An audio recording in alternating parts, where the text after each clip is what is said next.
श्री मालोजीराजे भोसले यांच्या चरणावर नतमस्तक होऊन राष्ट्रमाता हिंदवी स्वराज्य माता माँसाहेब जिजाऊ यांच्या चरणावर त्रिमार मानाचा मुजरा करून युगपुरुष छत्रपती शिवाजीराजे यांच्या चरणावर नतमस्तक होऊन धर्मवीर संभाजीराजांना त्रिमार मानाचा मुजरा करून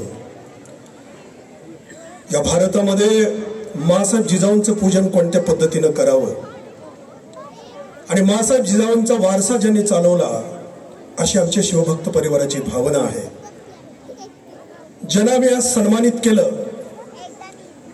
त्या वीर पत्नी सावित्रीबाई ज्ञानदेव पवार यांच्या चरणावर साष्टांग दंडवत घेऊन वीर पत्नी सुवर्णाताई डोईफळे यांच्या चरणावर दंडवत घेऊन वीर पत्नी प्रमिलाताई जैन त्याचबरोबर राणी माने यांच्या चरणावर नतमस्तक होऊन आजच्या कार्यक्रमाचे अध्यक्ष इंदापूर तालुक्याचे भाग्यविधाते आदरणीय हर्षवर्धनजी पाटील साहेब त्याचबरोबर ज्यांना तुम्ही आज ऐकलं आणि कोणाला घेऊन या ठिकाणी आपण आलोय आज त्यांचं काय ऐकणार आहे।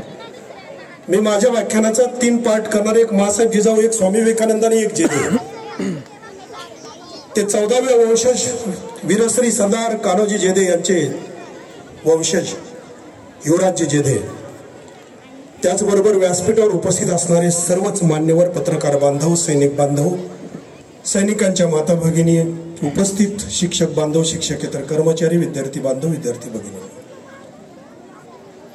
माँसाहेब जिजाऊंच्या जीवनचरित्रातून आपण पुढे जात असताना आणि देहाचा थोडासा कानोसा घेत असताना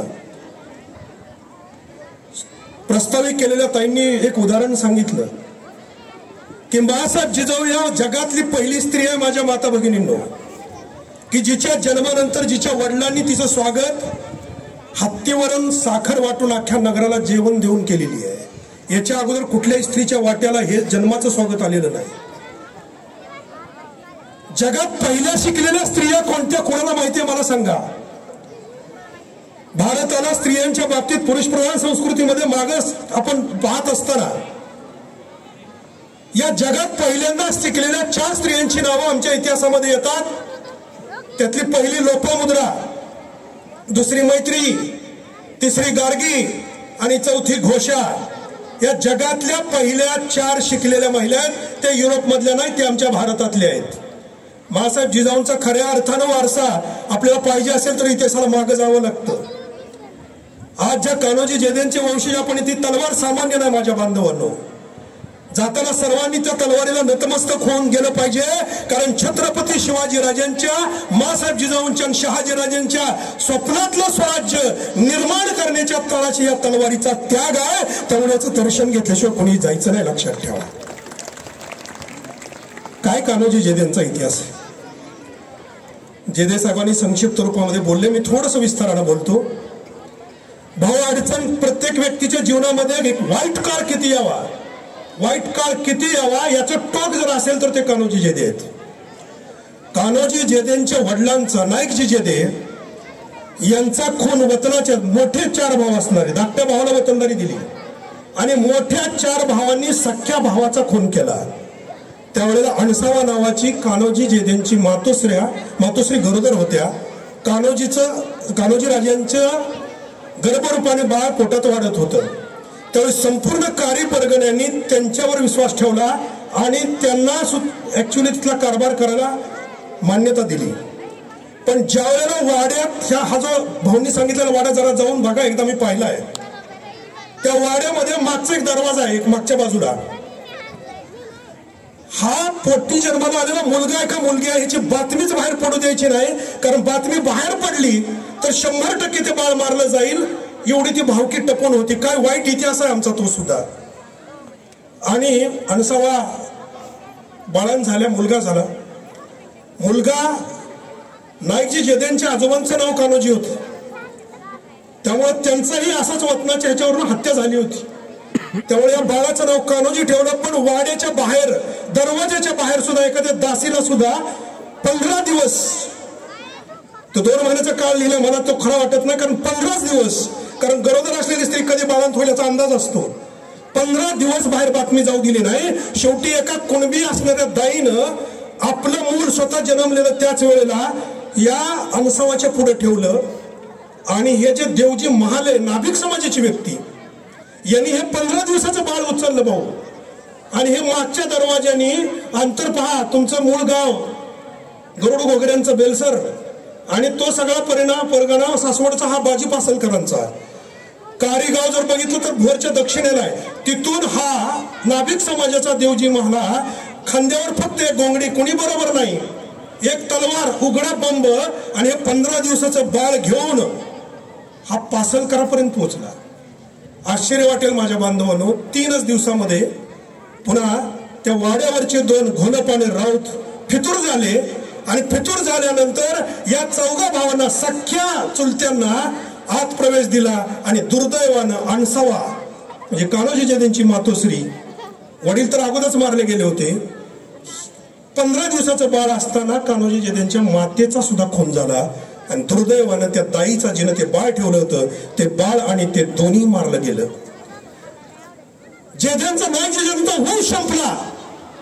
आणि 15 दिवसाचं बाळ, ज्याला आई माहित नाही, ज्याला वडील माहित नाही, या कान्होजी जेद्यांचा पराक्रम तुम्हाला 2 तास ऐकायला वेळ पाहिजे. सामान्य व्यक्तीला याची इतकी वाईट अवस्था अनाथ असलेल्या कुठल्याच व्यक्तीच्या वाट्याला आली नाही. पण शुद्ध बीजापोटी फळे रसाळ गोमटी मुखी अमृताची वाणी देह देवाचे कारणे. आजोळ असणाऱ्या बाजी पासलकरांनी त्यांना वाढवलं, त्यांना मुलगी दिली, इथपर्यंतचा इतिहास ऐकला. पण मासाहेब जिजाऊंच्या जीवनातला याला धागा जोडत असताना बोलतो, शहाजी राजांच्या वयाचे कान्होजी जेदे होते. आणि ज्या वेळेला निजामशाही संपवली भाऊ, त्यावेळेला वाटप झालं की भीमा नदीच्या पलीकडचा भाव मुघलशाहीचा आणि भीमा नदीच्या उत्तरेचा दक्षिणेचा भाग हा आदिलशाह नदीला गेला. पण ही लढाई ज्यावेळी संपत होती त्यावेळी शहाजहान स्वतः दिल्लीचा बादशाह महाराष्ट्रात आला होता. आणि आल्यानंतर माहुलीच्या गडाला वेढा दिला होता. माहुलीला शेवटचा निजाम मुर्तजा मांडीवर घेऊन शहाजीराजांनी राज्याभिषेक केला होता. शिवाजीराजे मासाहेब माहुलीच्या किल्ल्यावर होते. आणि माहुलीच्या किल्ल्याला ज्या वेळेला वेढा दिला, त्या वेढ्यामध्ये आदिलशहाच्या बाजूनी कृष्णाजी दादा लोकरे आणि कान्होजी जेदे रणौतला खानाबरोबर लढत होते. शहाजीराजे, मासाहेब जिजाऊ आणि संभाजीराजे, शिवाजीराजे हे अख्खं कुटुंब मारलं गेलं असतं. पण माहुलीचा किल्ला ज्या वेळेला वेढा पकडला, असा टाईट झाला, वरचा अन्न पाणी दाणा पाणा संपला, त्यावेळेला मासाहेब जिजाऊ एका गुराराख्याच्या बाईचा वेश धारण करून आपल्या डोक्यावरती वैरणीचा गवताचा एक भारा घेऊन बाल शिवाजीला आणि संभाजीला गुराख्याचे कपडे घालून ज्या वेळेला खाली उतरत होते, त्यावेळेला यांना जायची वाट ही कान्होजी जेदे आणि दादाजी लोकरे यांनी दिलेले लक्षात ठेवा. आणि नंतरचा तह या दोघांनी मिळून रणौतुल्ला खानाला भाग पाडलं आणि शहाजीराजांच्या बरोबर तह झाला. आणि हा तह झाल्यानंतर एक निर्णय ठरला, हा नदीच्या अलीकडचा पलीकडच्या भागाचं वाटप झालं. पण सगळ्यात मोठं वाटप झालं भाऊ शहाजीराजांचं. शहाजीराजांना कायमचं दक्षिणेत जाण्यासाठी शहाजहाननं अट टाकली, त्यांना पुन्हा कधीही महाराष्ट्रात आणायचं नाही. पण जाताना शहाजीराजांना ही वीरश्री मानोजीराजांची जी जहागिरी होती आपली इंदापूर, आपण इंदापूरमध्ये हे साजरे का करतो भाऊ, त्याच्या पाठीमागं हा धागा आहे. कोणता धागा? कारण भोसले घराण्याचं हे जे बाबाजी भोसलेंचे 2 पुत्र मानोजीराजे, विठोजीराजे, त्यांची मूळ जहागिरी आपली इंदापूर आहे. त्यामुळे स्वराज्याचं बीज भाऊ या इंदापूरच्या भूमीत पुरलेलं आहे. म्हणून मासाहेब जिजाऊंची जयंती साजरा करण्याचा खरा हक्क आपल्या इंदापूरकरांना आहे. आणि आम्ही या पूर्वजांचे खऱ्या अर्थानं ऋणी आहोत. निर्णय ठरला शहाजीराजांना दक्षिणेत पाठवायचं. पण जहागिरी कुठली दिली? 12 मावळ, 36 गावं, चाकण, बारामती, सुपे परगणा आणि इंदापूर नीरा भीमा संगमापासूनचा पहिली जहागीर शिवाजीराजांच्या वयाच्या 5व्या-6व्या वर्षी त्यांना मिळाली. मासाहेब जिजाऊंनी शिवनेरी सोडून ज्यावेळी पुण्यामध्ये आल्या त्यावेळेला गाढवाचा नांगर त्या पुण्याच्या वाड्यावर फिरवला होता. कोंढवा ही राजधानी होती त्यांची. माणसं सहज शिव्या देताना म्हणतात, भाऊ तुझ्या घरावरनं गाढवाचा नांगर फिरवीन. या शब्दाचा अर्थ आपल्याला माहित नाही. ज्या घरावर गाढवाचा नांगर फिरवला त्या घरात जर परत कोणी राहायला गेला, ज्या जमिनीत गाढवाचा नांगर फिरवला ती जमीन जर कोणी कसली तर धर्मशास्त्र मनुस्मृती सांगते की त्याचा निर्वंश होतो. म्हणून गाढवाचा नांगर फिरवला होता.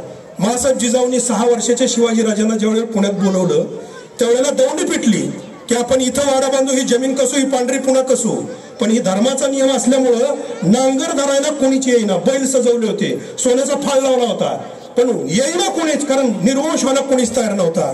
त्यावेळेला मासाहेब जिजाऊनी 6 वर्षाच्या शिवाजीराजांना उठलं, उठ शिवबा, तू पहिला नांगर धर. ते बाजी जेदे त्यांच्याबरोबर होते, तानाजी होते, यसाजी कंक होते, ही सगळी तरुण पोरं, ह्याला पेलवत नसताना त्यांनी नांगर धरला. जिजाऊ इथं कळतात माझ्या माता भगिनींनो, निर्वंश व्हायचा धर्म सांगत असताना आपल्याच पुत्राला पहिला नांगर धरणारी पुरोगामी विचाराचं बीज पुण्याच्या मातीत रोवून आपल्या पुत्राला 50 वर्षाचं आयुष्य मिळालं, तर जगातला सर्वोच्च पुत्र निर्माण करण्याची ताकद या मातेच्या संकल्पात होती. म्हणून जिजाऊ जयंती साजरी करायची, भाव, म्हणून जिजाऊ जयंती साजरी करायची. धर्माचे नियम बदलले या पिता पुत्रांनी. धर्माचा नियम गाढवाचा नांगर पहिल्यांदा भरला. दुसरा नियम, शिवाजीराजांनी धर्मांतर केल्यानंतर पुन्हा हिंदू धर्मात येता येत नाही. मुस्लिम झालेले बजाजी निंबाळकर आपले मेवणे परत धर्मात घेतले. आपल्या शिखर शिंगणापूरला विधी झाला, नेताजी पालकरांना घेतलं. तिसरा नियम होता कोणता, की समुद्र ओलांडू नये. आजही भाऊ सिंधुदुर्गला जाऊन पहा, सिंधुदुर्गला ज्या ठिकाणी शिवाजीराजांनी पहिला टिकाव मारला त्यावेळेला पौराहित्य करायला, पूजा करायला एका पौराहित्याला बोलवलं होतं. तो म्हणला धर्माचा नियम आहे, मी समुद्रात येणार नाही. जाऊन बघा, समुद्राच्या कडेला त्या पौराहित्यानं पूजा केलेला दगड आहे आणि शिवाजीराजांनी समुद्रामध्ये जाऊन त्याच्यावर पहिला टिकाव टाकलेला आहे. ते जर पहिलं नौदल निर्माण केलं नसतं तर आज भारताच्या भूमीला एवढं सक्षम नौदल कधीच तयार झालं नसतं. म्हणून नौदलाचा निर्माता छत्रपती शिवाजीराजे आहे. छत्रपती शिवाजीराजांनी नियम बदल आपल्या आईच्या बाबतीत धर्माचा. सती जाणं, मासाहेब जिजाऊंना सती जाण्यापासून परावृत्त केलं. हे सगळे धर्माचे नियम ज्या ज्या वेळेला गरजेचे आहेत त्या त्या वेळेला या सगळ्या धर्म पंडितांना, मार्तंडांना त्यांचा विरोध पत्करून या कुटुंबाने केलेत. म्हणून आज ही गोष्ट आपल्याला साजरी करता येते. कान्होजी जेद्यांचं 2 योगदान सांगतो, मासाहेब जिजाऊंकडे येतो. माझ्या बांधवांना भाऊने उल्लेख केला, हा अफजल खान जो आला ना, या अफजल खानाची शिवाजीराजांची लढाई जगातली लढाई आहे, जगातली लक्षात ठेवा. छत्रपती शिवाजीराजांना जगात प्रसिद्धी देणारी लढाई अफजल खानाबरोबरची आहे. त्यामुळे आजही तुम्हाला सांगतो, जर यातलं युरोपमध्ये कोण गेलेला असेल तर अमेरिका आज जगातल्या सैनिकी बळामध्ये जगात 1 नंबर समजली जाते. ऐका माझ्या बांधवांना, या गोष्टी आपल्याला माहित नाहीत. जगात 1 नंबरची समजली जाते अमेरिका सैनिकाच्या बाबतीत. आणि या अमेरिकेचे जे सैनिक स्कूल आहे त्या सैनिक स्कूलमध्ये एक वॉर स्ट्रॅटेजी म्हणून छत्रपती शिवाजीराजांच्या अफजल खानाच्या स्वारीच्या वेळेला छत्रपती शिवाजीराजांनी जो पराक्रम केला तो अमेरिकेच्या सैनिकांना शिकण्यासाठी वाळूमध्ये शिल्प तयार करून साकार केलेला आहे. याचा अर्थ जगातल्या 1 नंबरच्या सैन्याला सुद्धा गुरु ठरणारा आमचा युगपुरुष छत्रपती शिवाजीराजा आहे. याचा सार्थ अभिमान आपल्या प्रत्येकाला असला पाहिजे माझ्या बांधवांनी. त्यामुळे अफजल खानानं येतानाच या 12 मावळातले जे देशमुख होते भाऊ, ज्यांच्यावर खऱ्या अर्थानं स्वराज्य निर्माण झालं, हे 12 मावळातले देशमुख एवढे होते. यांच्या घराण्याचा इतिहास तुम्ही पाहिला तर यांचे जे पहिले कान्होजी जेदे होते यांना वतन मिळालं म्हणून येताना वतनाचा कागद आणताना खिंडीत गाठून त्यांची गर्दन मारली. ज्या खोपडीने गर्दन मारली त्या खोपड्यांचं अख्खं लग्नाचं वराड जेदेंनी पुन्हा कापून काढलेलं आहे. वराडच कापून काढलं. लग्नातला एकही माणूस जिवंत ठेवला नाही. इतकी बेकार मारामारी या देशमुखांची होती. आणि या 12 देशमुखांना अफजल खानानं फतवा काढला की तुमचं वतन जप्त केलं जाईल. त्यावेळेला शिवाजीराजांकडे तो फतवा घेऊन कान्होजी जेदे आपल्या मुलांना घेऊन आले. आणि घेऊन आल्यानंतर सांगितलं असा फतवा आलाय. त्यावेळी 12 मावळापैकी एक जण फुटला होता, त्याचं नाव खंडोजी खोपडे. त्याचा शिवाजीराजाने उजवा हात डावा पाय प्रतापगडावरच पुन्हा कापून टाकला. तो फुटला होता. शिवाजीराजे म्हणाले ते बाकीचे चालले, तुम्ही पण जा, वतन कशाला सोडता. तर कान्होजी जेद्यांचा ऐतिहासिक प्रसंग आहे भाऊ. त्यावेळेला पद्धत होती, आपण एखादी गोष्ट दान करतो त्यावेळी हातावरून पाणी सोडतो. कान्होजी जेदेने मासाहेब जिजाऊंच्या चरणाला स्पर्श केला आणि सांगितलं आज वतनावर पाणी सोडलं.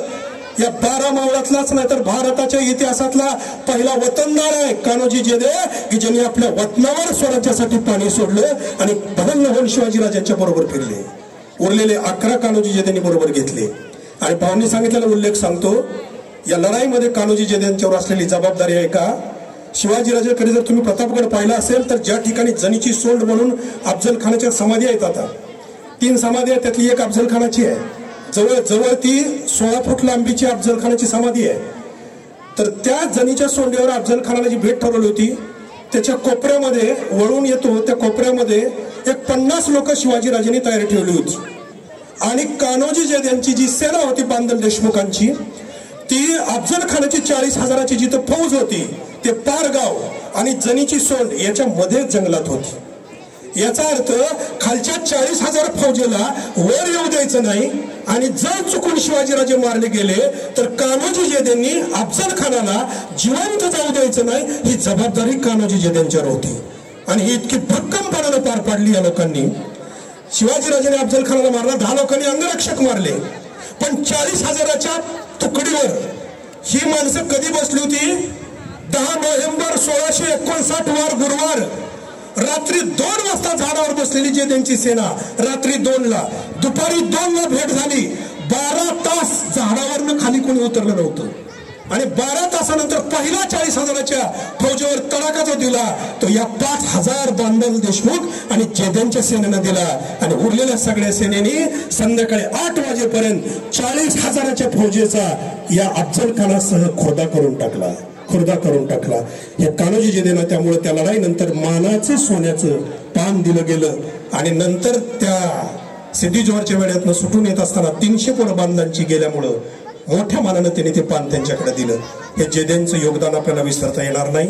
हे 11 देशमुख जर शिवाजीराजांच्या बरोबर आले नसते आणि ते जर कान्होजी जेधेंनी आणले नसते तर शिवाजीराजांनी अफजल खानाला मारलं असतं, पण अफजल खानाच्या सेनेनं स्वराज्य ठेवलं नसतं.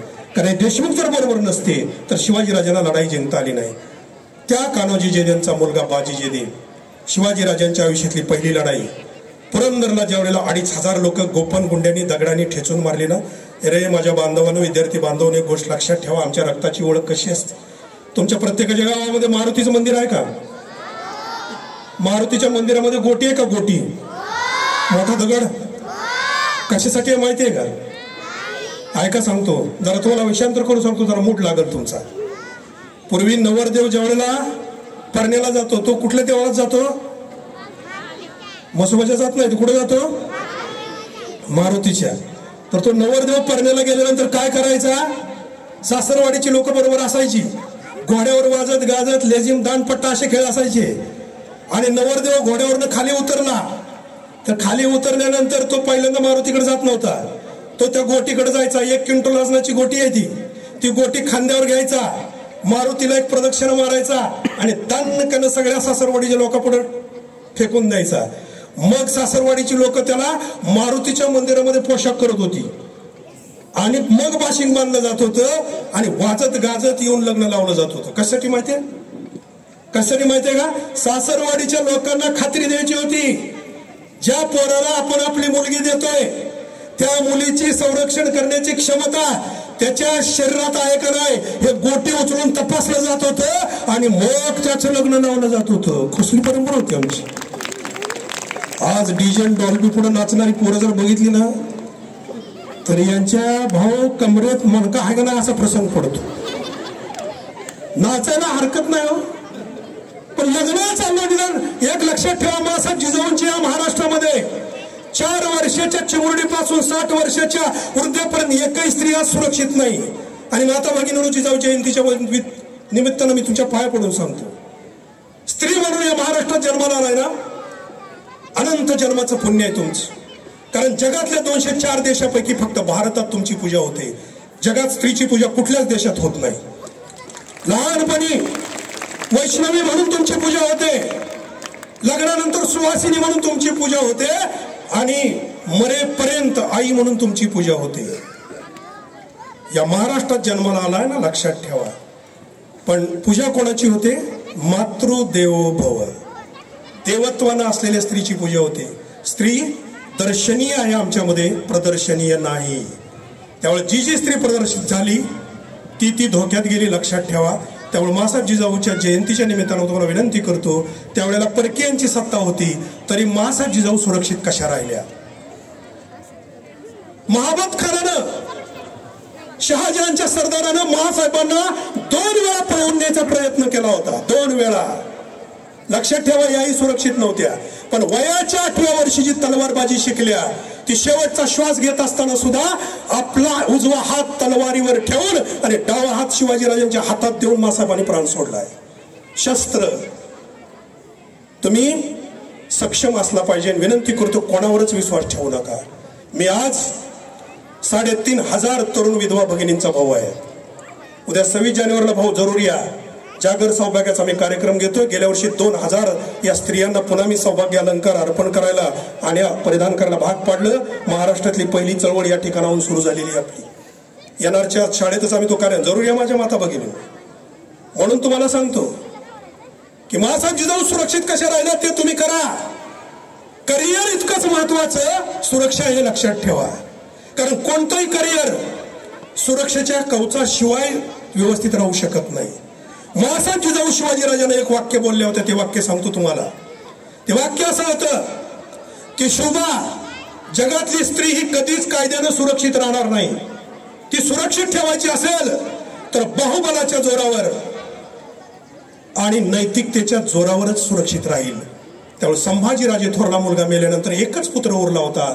त्या एका पुत्राला मासाहेब जिजाऊंनी वृत्तीचा वारकरी बनवला, नैतिकता आणि कृतीचा धारकरी बनवला बाहुबलाच्या जोरावर. एकच मुलगा. त्यामुळे इथं जन्म जी पूर्व उपस्थित आहेत ना माता भगिनी, तुम्हाला सर्वांना बहुतांशी एकुलता एक आहे. त्या एकुलत्या एकामध्ये शिवराय पाहायचे असेल तर त्याला वृत्तीचा वारकरी आणि कृतीचा धारकरी बनवा. तरुण बांधवांनो, तुम्हाला विनंती करतो, विद्यार्थी बांधवांनो, की आपण ज्या वेळेला आंघोळ करून बाहेर येऊन आरशापुढे भांग पाडायला उभा राहतोय ना, त्यावेळेला जिजाऊ आईसाहेबांचे हे शब्द आठवा आणि स्वतःला एक प्रश्न विचारा की माझ्या बाहुबलाच्या जोरावर माझी बहीण सुरक्षित आहे का? माझ्या बाहुबलाच्या जोरावर माझी आई, माझी पत्नी, माझी भगिनी सुरक्षित आहे का? आणि जर ती सुरक्षित नसेल तर महाराष्ट्रात जन्माला येऊन आपण या मावळ्याच्या रक्ताचा अपमान करतोय. लक्षात ठेवा. आपली सुरक्षा या महिलांची, या बलात्काराचं प्रमाण वाढलं का? कारण आम्ही या परंपरेला विसरलो, तालमीला विसरलो, व्यायामाला विसरलो. व्यायाम करणारं पोरग 4 पावलं जरी गाडीवर उतरून चाललं ना, त्याच्या दिमागदार पावलावरनं कळतं, चालीवरनं कळतं काय पाणी आहे त्याच्या अंगात. पैलवानाच्या घरातल्या बहिणीची, तिच्या पत्नीची किंवा आईची छेड काढलेलं उदाहरण दाखवा भाऊ मला. कधीच नाही, कधीच होणार नाही. त्यामुळे जिजाऊ जयंती साजरी करत असताना, युवा दिन साजरा करत असताना आपण युवक तरी आहोत का हा विचार प्रत्येक तरुणाने केला पाहिजे. कारण युवकाची व्याख्या धर्मशास्त्र करतं. तेज, तत्परता आणि तपस्या हे 3 गुण ज्यांच्याकडे आहेत त्यांना युवक म्हणतात. तेच स्वामी विवेकानंदांचा आदेश आहे. म्हणून मासाहेब जिजाऊंच्या या महाराष्ट्रामध्ये भाऊ पुण्यामध्ये एका नामांकित कॉलेजवर माझं व्याख्यान झालं. खाली उतरल्यानंतर माझ्या ऑटोबायोग्राफ घेत होते सगळे. आणि हे सगळे घेत असताना काही आपल्या खेड्यातल्या मुली त्या कॉलेजच्या बाजूला होत्या. मला म्हणलं, सर आम्हाला 5 मिनिट बोलायचं आहे. मी थोडं बाजूला आलो आणि बाजूला आल्यानंतर त्यांना विचारलं, काय विचारायचं सांगा. मी विद्यार्थ्यांना, पोरांना रोज व्यायाम करा, तालीम करा, व्यसन सोडा हे सगळं बोललो. सर म्हणजे खूप छान व्याख्यान झालं, पण तुम्हाला आश्चर्य वाटेल की आमच्या वर्गातल्या, आमच्या कॉलेजमधल्या 70% मुलीच दारू पित आहेत. भाऊ, माझ्या पायाखालची जमीनच सरकली, कारण मला ऐकायला हे नवीन होतं. मुलीच दारू पित आहेत. मला शॉक बसला आणि मी त्यांना विचारलं, अरे तुम्ही खेड्यातल्या संस्कारी आई वडील, तुम्ही कसं काय दारू प्यायला लागला? त्यावेळी त्या पोरींनी सांगितलं, भाऊ की ह्याची सुरुवात आमच्या वाढदिवसात नव्हतं. वाढदिवसाला थम्सअप मध्ये टाकून आम्हाला पाजली जाते आणि एकदा सवय लागली की प्रत्येक वाढदिवस दारूशिवाय साजरा होत नाही. ऐका माझ्या बांधवांनो, दारू पिणाऱ्या स्त्रीच्या पोटी शिवराय जन्माला येणार नाहीत. दारू पिणाऱ्या स्त्रीच्या पोटी कान्होजी जे तानाजी मालुसरे जन्माला येणार नाहीत. TV9 ला आलेले पत्रकार बांधव, जबाबदारीने बोलतोय, पत्रकार बांधव आहेत. TV9 ला एक बातमी ऐकली भाऊ. ऐका, ही जिजाऊ जयंतीचं जिजाऊ चरित्र तुम्ही ऐकलंय, पण ह्या गोष्टी गरजेच्या आहेत. ती बातमी आरोग्य संघटनेने केलेल्या सर्वेची होती. जगातला सर्वात तरुणांचा आणि तरुणींचा देश भारत आहे. पण या भारतामध्ये आज 5 पैकी 3 मुलींना अपत्य होण्यासाठी भाऊ IVF तंत्रज्ञानाची टेस्ट ट्यूब बेबीची गरज भासू लागली. याचा अर्थ भाऊ 60% मुलं नपुसक झाली. मी धक्क्यातून सावरलो नाही. इंदापूरमध्ये मेट्रोमॅनियाच्या बाबतीतले केसेस लढवणाऱ्या वकिलाच्या ऑफिसच्या उद्घाटनाला गेल्यावर त्याला विचारलं, अरे आम्ही घरं बसवतोय आणि तुम्ही घरं उद्ध्वस्त करताय, घटस्फोट देताय, मला घटस्फोटाचं खरं कारण सांग. त्यावेळी तो म्हणाला, वकील म्हणाला, मित्र म्हणाला की डॉक्टर तुम्हाला खरं सांगतो, मी जे 10 घटस्फोट करतो त्यातले पहिले 2 घटस्फोट ही मुलं नपुसक झालेली आहेत म्हणून करतो. सावध हो माझ्या बांधवांनो, मी याचा सर्वे केला, अनेक डॉक्टरांशी बोललो, का गडकोट किल्ल्यावर जावं, का इतिहास वाचावा. ऐका माझ्या बांधवांनो, वयाच्या 8वीच्या 9वीच्या तुमच्या ह्या वयामध्ये, बाल वयामध्ये तुम्ही फेसबुक, इंस्टाग्राम हे सगळे वापरताय ज्याच्यामध्ये अश्लील व्हिडिओ शिवाय दुसरं काहीच नाही. आणि या वयात तुम्ही जर अश्लील व्हिडिओ पाहायला लागला तर ऐन तारुण्यामध्ये ज्या तुमच्या क्षमतेची गरज आहे त्याविषयी तुम्ही पूर्णपणे निराश होताय आणि संपून जाताय, हे डॉक्टरांचं मत आहे भाऊ. त्यामुळे जिजाऊ जयंती साजरी करत असताना माझ्या माता भगिनींना तुम्हाला विनंती आहे की तुमची सुरक्षा, करिअर इतकीच महत्वाची आहे. मी एकटे असेल तर 4 गुंडांना मी 100% तोंड देऊ शकेल एवढी सक्षमता तुमच्यामध्ये बनवा. हे झिरो फिगरचं जे फॅड आहे ना, झिरो फिगरचं फॅड डोक्यातनं काढून टाका. बलदंड असलं पाहिजे. हे झिरो फिगरवर, वाकड्या तिकड्या कपड्यावर, अर्धवट कपड्यावर डान्स करणाऱ्या एखाद्या हिरोईनला मेसेज करावा किंवा तिला मेल करा आणि फोन करा की मॅडम, ज्या कपड्यावर, अंगतोकड्या कपड्यावर तुम्ही या गाण्यावर डान्स केला त्या कपड्यावर इंदापूरच्या स्टँडवर उतरा. अंगरक्षक आणि सुरक्षा रक्षक बरोबर नसताना फक्त हाय कॉलेजच्या ग्राउंडवर एकट्या येऊन दाखवा. तोडून खातील पोरं त्याला तोडून. त्यामुळे आज आपल्याला गरज आहे या चरित्राची. त्यामुळे तुम्हाला निश्चितपणानं सांगतो, मासाहेब जिजाऊंच्या जीवनातला त्याग सामान्य नाही. अशी कुटुंब मारणारे देशमुख असताना 6 वर्षाचं लेकरू घेऊन मासाहेब जिजाऊ इथं शिवाजीराजे 12 वर्षाचे वयाचे होईपर्यंत एकट्याने सांभाळलेले. त्यातली 4 वर्षे बेंगलोरची आहेत, पण 12 ते 16 ह्या काळामध्ये मासाहेब जिजाऊंचं धैर्य सामान्य नाही भाऊ. आज आपल्या घरातला कर्ता पुरुष 4 दिवस बाहेर गावाला जाऊ द्या, नवरा घरात नसू द्या, आपल्याला घर चालवणं अवघड आहे. मासाहेब जिजाऊंनी ज्यावेळेला हा तह झाला तिथून पुढे बेंगलोरला एकदा जाऊन आल्यानंतर शहाजीराजांची त्यांच्या जीवनातली भेट 25 वर्षानंतर आहे. आपल्या पतीची भेट 25 वर्षानंतर आहे. एवढा त्याग त्या स्त्रीने केला म्हणून तुमच्या कपाळाला आज कुंकू आहे, आमच्या मंदिरावरती कळस आहे, दारात तुळस आहे. विसरू नका, हा त्याग विसरू नका. त्यामुळे ती स्त्री, ती आई स्वतःसाठी जगली नाही. जेदे साहेब, आज तुम्हाला म्हणून सांगतो की आज सगळ्याच बाबतीत व्यवहार आहे. राजकारण असू द्या, व्यवसाय असू द्या, शेती असू द्या, नोकरी असू द्या, सगळीकडे आहे. त्यामुळे आम्ही ठरवलं शिवभक्त परिवाराने की या जिजाऊ जयंतीला खरं जिजाऊ पूजन जर करायचं असेल तर ज्या या माझ्या भगिनींनी आपल्या दिवाळीच्या सणासाठी, आपल्या सुरक्षेसाठी आपलं कुंकू आणि मंगळसूत्र अंतरुण्यामध्ये सीमेवर उभा केलं, म्हणून आम्ही आज आमच्या गावातल्या, आमच्या आमदारक्या, आमच्या खासदारक्या, आमच्या डॉक्टरक्या शिल्लक आहेत. लक्षात ठेवा, सुरक्षित आहेत. त्यामुळे ताटातला घास खात असताना शेतकऱ्याच्या कष्टाला विसरू नका आणि गादीवर गाढ झोपत असताना सीमेवर उभा राहिलेल्या माझ्या जवानाला विसरू नका. त्यामुळे या भारतामध्ये जेदे साहेब, सैनिकांच्या पत्नीचं जिजाऊ पूजन करण्याची परंपरा इंदापूरमध्ये पहिल्यांदा शिवभक्त परिवार आदरणीय भाऊंच्या माध्यमातून सुरू केलेली आहे. तर जोरदार टाळ्या माझ्या माता भगिनीच्या त्यागाला करा, वाजवा. सुवर्णताई डोळफड्यांचे जवान असलेले लक्ष्मणराव डोईफळे शहीद झाले. भाऊ, ती पण एक परंपरा आहे, सांगावीशी वाटते की त्या दिवशी, त्यांच्या वर्षश्राद्धाच्या दिवशी मी स्वतः गेलो. कीर्तन संपल्यानंतर त्यांचा सगळा समाज बसवला आणि समाज बसवल्यानंतर सांगितलं, अरे सैनिक आहे तो, सीमेवर अमर झाला आहे, त्याची पत्नी अखंड सौभाग्यवती आहे, तिच्या कपाळीचं कुंकू आणि गळ्यातलं मंगळसूत्र काढायचा अधिकार तुम्हाला कोणाला? सगळ्या धर्मपंडितांना त्या ठिकाणी आव्हान दिलं आणि मला दाखवून द्या म्हटलं की याची कुठं धर्मामध्ये नोंद आहे का. त्यामुळे त्या दिवशी ठरवलं की सैनिकाचं, जो सैनिक शहीद होतोय त्याच्या नावापुढे आपण कैलासवासी स्वर्गवासी लावत नाही. याचा अर्थ जर तो अमर असेल तर माझी ती ही ताई अखंड सौभाग्यतेन हाता आणि कुंकू लावून त्या दिवशीपासून सर्व अलंकार परिधान करायला, ही जिजाऊ जयंती आहे, हा जिजाऊंचा विचार आहे. आणि यांना सन्मानाने पुन्हा पूजनीय करण्यासाठी कामधेनू सेवा परिवाराच्या भाऊबीजीला याला बोलवलं. मासाहेब जिजाऊंच्या या सगळ्याच कार्यामध्ये बाजी जेदेंचा एक पराक्रम सांगतो. कान्होजी जेदेंचे पुत्र या तलवारीला हात लावताना, डोकं लावताना निश्चित आठवा, तुमच्या बेलसर गावामध्ये ज्या वेळेला ह्या फत्तेखानाचा तह पडला होता, रात्रीच्या अमावास्येच्या दिवशी शुभाशुभ शिवाजीराजे मानत नव्हते. अमावस्येच्या दिवशी 50 लोकांची एक तुकडी त्यांनी पाठवली गनिमी काव्यासाठी. या लोकांनी 100-500 पठाण झोपीत कापून काढला. कापून काढल्यानंतर ते सगळे हसम जागे झाले आणि जागे झाल्यानंतर यांनी हल्ला करायला सुरुवात केली. त्यावेळेला पळून यायचं ठरलं होतं. बाजी जेदे लांबपर्यंत आले होते, पण भगवा ध्वज घेतलेला जो मावळा होता ना, म्हणजे रात्री सुद्धा ध्वज घेऊन लढाईला चाललेली होती, तो ध्वज घेतलेल्या मावळ्यावर मोहळाच्या माशा पडाव्यात इतक्या वेगाने गनिम तुटून पडला. तो सर्वांगाने जखमी झाला, पण झेंडा वर ठेवला होता. शेवटी एक वर्मी घाव लागला आणि झेंडा पडायला लागला. त्यावेळेला बाजी जेदेने ते पाहिलं आणि बाजी जेदे शिवाजीराजांपेक्षा 1 वर्षांनी मोठी होती. ते बाजी जेदे भरधाव घोडागाडीमध्ये घुसले. जाताना आडवा येईल त्याची 25 लोकांची मुंडकीच उडवत गेले आणि गेल्यानंतर बाजी जेदेने तो जखमी झालेला मावळा त्या झेंड्यासह उचलून आपल्या घोड्यावर घेतला. तो ध्वज एका हातात धरला आणि घोड्याचा लगाम सोडला आणि मुंडकी कापतच बाहेर पडला, पण ध्वज पडू दिला नाही. हा भगवा सामान्य नाही माझ्या बांधवांनी.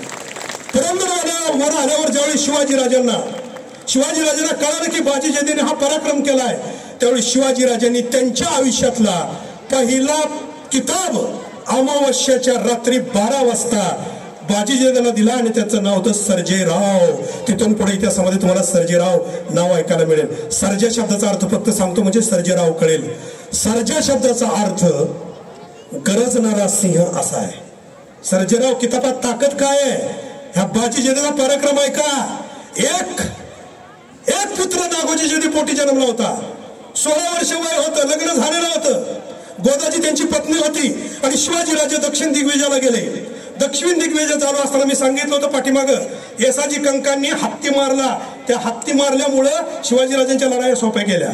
पण हसन मियाना ते दोघं बंधू शिवाजीराजांच्या वरती चालून आले. त्यावेळी हत्ती तुडवत सगळ्या मावळ्यांना मारायला लागला. त्यावेळी 16 वर्षाच्या नागोजी जेदेनी तलवार घेऊन हत्तीला आडवे गेले आणि हत्तीची सोंड छाटली. पण त्याच वेळेला धनुष्यातनं एक बाण या हसन मियानानं नागोजी जेदेच्या मस्तकात मारला.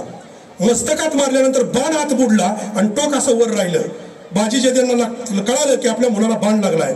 बाजी जेदे जवळ आले, पडणाऱ्या मुलाला असं बरोबर घेतलं, मांडीवर घेतलं आणि बाजी जेदेंनी आपल्या हाताने नागोजीच्या मस्तकातला बाण काढला. कल्पना करा माझ्या बांधवांनो, रणांगणावर आपला एकुलता एक पुत्र आहे आणि त्याचा बाण आपला बाप काढतोय. काय मानसिक अवस्था असेल. बाण काढल्या काढल्या 2 झटका दिला, नागोजी शहीद झाले. 16व्या वर्षी नागोजी हत्तीला मारून शहीद झाले. रणांगणावरच अंत्यविधी केला. बाजी जेदे 10वा 13वा दुखवटा काढायला घरी आले नाहीत. बाजी जेदे दक्षिण दिग्विजयामध्ये तसेच पुढे गेले. बाजी जेदेंच्या पत्नीला न्यायला, त्या गोदाजीला न्यायला तिचा भाऊ आला होता दिवाळीला न्यायला. आणि दिवाळीला न्यायला आल्यानंतर त्या घरी बातमी कळाली की नागोजी गेले. नागोजीच्या पागोट्याबरोबर, डोक्यावरच्या पागोट्याबरोबर गोदाबाई सती गेल्या. सती गेल्यानंतर त्यांना न्यायला आलेला जो भाऊ होता त्या भावाला धक्का बसला आणि त्या धक्क्यानं तेही त्या क्षणाला अटॅकनं तिथंच गेले. कल्पना करा ह्या कुटुंबाची म्हणजे त्यागाची भूमिका. कधी जर तुम्ही कारमध्ये गेला, रायरेश्वरला जा माझ्या बांधावर, जिथं शिवाजीराजांनी करंगळी कापून शपथ घेतली, त्या शिवलिंगाचं दर्शन घेऊन येताना या कारीगाव लागतं. त्या कारीगावामध्ये याचा वाडा आहे. त्या वाड्याला जात असताना त्या गावाची जी वेस आहे त्या वेसेच्या उजव्या बाजूला या सती गेलेल्या गोदाजीची समाधी आहे आणि डाव्या बाजूला सख्या भावाची समाधी आहे. असं हे घराणं आहे, ही परंपरा आहे आणि हा पराक्रम या लोकांचा आहे. शिवाजीराजांच्या बरोबर अफजल खानाला मारताना बाजी जेदे बरोबर, शाहिस्ते खानाच्या स्वारीला जाताना बाजी जेदे बरोबर, करंगळी कापताना बाजी जेदे बरोबर.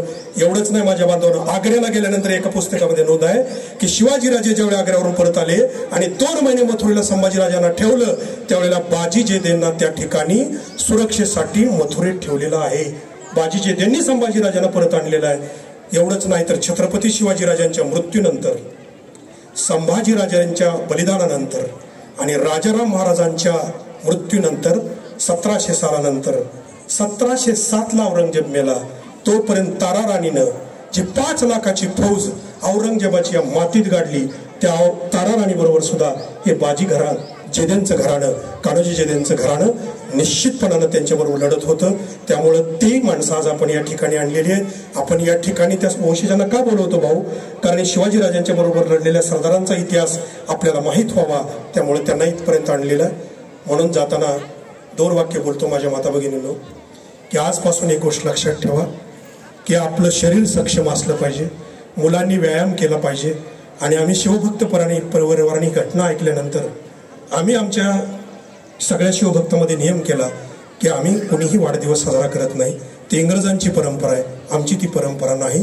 केक का कापावा, मेणबत्ती का विजवावी आम्हाला माहीत नाही. त्यामुळे या सगळ्या गोष्टी आम्ही बंद केल्या. त्या दिवशी फार तर आम्ही शुभेच्छा देतो, पण कुणीही केक कापत नाही. 1ली 2रीतला वाढदिवस चॉकलेटनं साजरा होतो. 10वी पर्यंतचा वाढदिवस केक आणि वडापाव अशा पद्धतीने साजरा होतो. 11-12वीचा वाढदिवस हॉटेलमधले जाणाऱ्या व्हेज नॉनव्हेज काय असेल ते न होतो. पण 12वी नंतरचा पुढचा वाढदिवस मात्र 100% कॉलेजच्या मुलांचा हा दारूनं साजरा होतो. त्यामुळे त्याला फाटा द्यायचा असेल तर वाढदिवस बंद करा. शिवाजीराजांच्या जीवनात एकच सोहळा झाला, तो म्हणजे राज्याभिषेक सोहळा. आणि तो राज्याभिषेक सोहळा शिवाजीराजांनी माँसाहेबांचा स्वप्नपूर्तीचा सोहळा म्हणून केला. 350 इमारती बांधायला रायगडाला 50,000 होन खर्च आला. पण शिवाजीराजांच्या राज्याभिषेकाला 1,42,00,000 होन खर्च केला.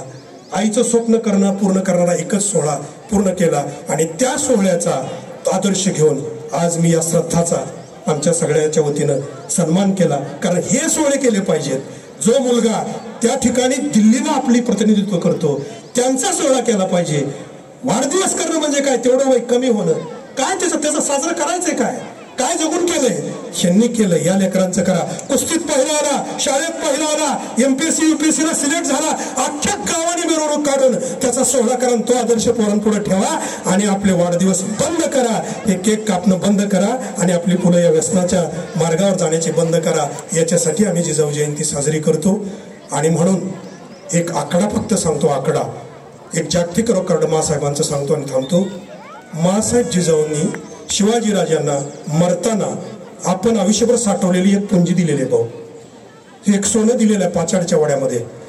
आई म्हणून लक्षात ठेवा. आपल्या पोराला काय द्यावं, किती होतं माहिती आहे सोनं? ते 25 लाख होन. एक होन म्हणजे किती? 2.72 ग्रॅम सोनं. 2.72 ग्रॅम गुणिले 25 लाख हा आकडा काढल्यानंतर सोनं येतं भाऊ ते 6 lakh 6 ton 860 kilo. 6 ton 860 kilo एवढं सोनं मरताना आपल्या पुत्राला देऊन जाणारी जगातली एकमेव माता आहे ती म्हणजे माँसाहेब जिजाऊ. त्यांच्या चरणावर हे पुष्प अर्पण करतो. आणि स्वामी विवेकानंदांच्या जयंतीच्या निमित्तानं तुमच्या प्रत्येकामधला युवक जागा व्हावा. तेज, तत्परता आणि तपस्या या 3 गोष्टी फक्त चेक करत राहा. मार्क बघू नका. मार्कानं श्रीमंत झालेली मुलं काहीतरी घडतील याच्यावर माझा विश्वास आहे. पण जी नापास झाली त्यांनी सुद्धा करिअर केलेलं आहे. 55 पैसे फी मिळाली नाही म्हणून शाळा सोडलेल्या शंकरराव मोहिते पाटलांनी लाखो पोरांच्या शाळेची सोय केलेली आहे. हे विसरू नका, हे विसरू नका. मार्कावर करिअर नाही तर कर्तृत्वावर करिअर घडतं, याच्यावर विश्वास ठेवा. या ठिकाणी हे सर्वच मान्यवर आले. सर्वांची नावं घेणं मला शक्य झालं नाही. पत्रकार बांधवांनी अतिशय उत्तम प्रतिसाद दिला. भाऊ आपल्या कॉलेज प्रशासनाने गेले 10 वर्ष आम्हाला याच पद्धतीनं हा सगळा आम्हाला सहकार्याचा भाग इथपर्यंत राबवला. यानंतर अतिशय सुंदर असं मर्दानी या ठिकाणी प्रात्यक्षिक एक 20-25 मिनिटाचं होणार आहे. तलवारबाजी दांडपट्टा ते झाल्यानंतर सर्वांनी तलवारीचं दर्शन घ्यायचंय. आणि भाऊ तुम्हाला एक विनंती करतोय की या जानेवारी-फेब्रुवारीमध्ये एखाद्या गडावर शिवभक्त परिवाराची इच्छा आहे. तुमचा सगळा 5,000चा नावा जमा नको. एक 5-50 लोक घेऊन आमच्या बरोबर किमान रायगड किंवा जे तुम्हाला वाटेल ते एखाद्या गडावर पुन्हा तुम्ही मावळा बनून यावं आणि त्या ऊर्जेला पुन्हा प्राप्त करावं ही विनंती करतो आणि थांबतो. जय जिजाऊ, जय शिवराय.